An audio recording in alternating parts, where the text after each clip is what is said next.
One of the most famous, yet not talked about much, organizations from the Marvel Comics might finally be coming to the big screen in the form of Thunderbolts, a movie that will surely blow our minds because of the members, who we already know, but also the actions they are willing to take, and the dirty jobs they are going to do, are just another weakness of every hero we have ever known. And before we move forward with our video, we should tell you that there will be spoilers up ahead from many previous Marvel movies and TV series, including the likes of Black Widow and the Falcon and the Winter Soldier. And with that out of the way, let us dive right in. Slowly but surely, the MCU has reached its Phase 4, with Phase 1 being the one that brought us to the Avengers, with the next two phases, 2 and 3, both being the ones that would eventually bring us to the Infinity Saga, setting the stage for Thanos and his quest for the Infinity Stones, with Avengers Endgame being the movie to end Phase 3 of the MCU, a culmination that brought the biggest movie of all time to the whole wide world.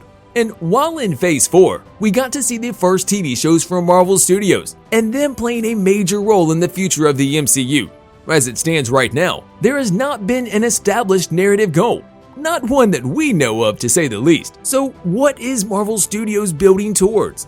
Well, some might say that we are finally going to get the evil Avengers hit the scene, or the Thunderbolts, as the world likes to call them these days. The team first showed up in 1997, created by Kurt Busiek, as an aftermath of the infamous Onslaught event, when both the Fantastic Four and the Avengers were seemingly vaporized. And not only that the two of the biggest teams were gone, but they were also the two teams that had the most trusted members in the entire world. And to fill the heroic void left behind by the superheroes, Baron Zemo took it upon himself to form a team of villains, dressing them up with fake superhero identities and managing to help each individual to gain the trust of the people, with the team being the one that would bring about the world domination and destroy all of the evil forces threatening planet Earth. Despite the narrative behind the team, some members of the team wanted to be true heroes and opposed Zemo, including the likes of Hawkeye, who took over the team, with the team now becoming a group of outlaw heroes fighting for redemption.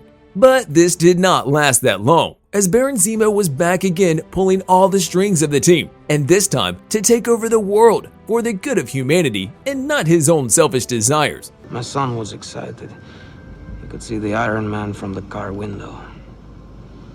After a while and some huge feats under their belt, the Thunderbolts became a government-run team that acted as Marvel's counterpart to DC Suicide Squad. Over the years, we could be witnesses of the Thunderbolts team being reborn again and again, with each iteration of the team being so much different from the previous one, but also the next in line, with each roster of the team being very different in character, but also towards the goal in mind of those said individuals. So when everything is put into perspective, we can say with certainty that the team we are going to get in the MCU is still full of unknowns. However, we might know more about the Thunderbolts team in the MCU judging by the members that could take part in the initiative, with each member contributing to the team and the cause of the team in his or her own way, with the set of skills present. And without further ado, we should talk more about the potential members of the team, who could be the key to knowing more about the upcoming, still not confirmed movie, and all the mind-blowing details we could be facing when we take a look into the future of the MCU. As it stands right now, many of the Avengers members are still kicking, and the Guardians of the Galaxy are still here. However, outside of the upcoming Fantastic Four and the X-Men that are about to finally become part of the MCU, we have a very different group of members in mind, with it possibly being one that will stay within the MCU for much longer than expected, especially since there have been so many members taking on the lead role, but also part in the team. The Thunderbolts are coming to the MCU, in which shape or form we still don't know, and yes, they are from a household name, but many Marvel comic fans are already familiar with the concept behind this group.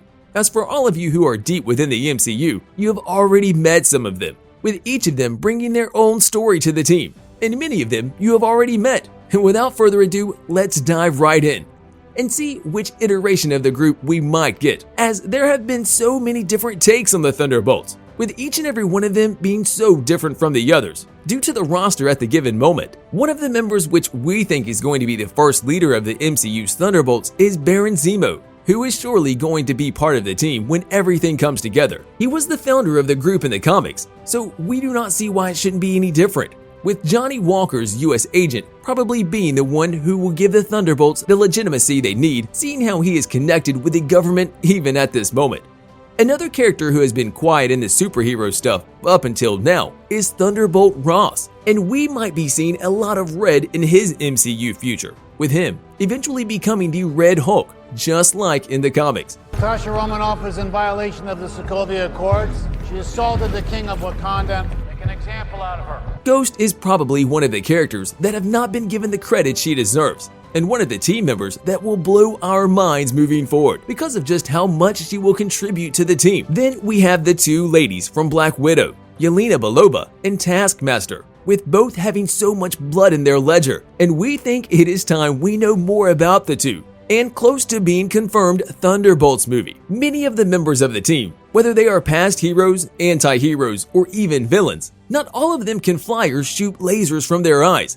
So a weapon supplier would definitely be a very good addition to the mix. Someone who has all the connections and the money to do the job that many would consider boring or not interesting enough. And we know you must have forgotten about him. I did not try to kill you. A, I put you on a wire to remove an obstacle. And B, I did not break anything. But Justin Hammer could be the man for the job, seeing how he is still out there, probably being more and more innovative when his weaponry is taken into consideration. Every team needs that one overpowered member that will shine when the time is right. White Vision is still looking for his meaning, and we think that he might find it in the good cause of the group. Despite all of them being bad guys right off the bat, a shady group that works off the radar will always need a person that is just as involved in the group as she is in the legitimate side of things. Sharon Carter, or the Power Broker, as we were able to learn in The Falcon and the Winter Soldier, she might want in on things as she could use the group for her own good, while also helping the organizations the only way she knows how.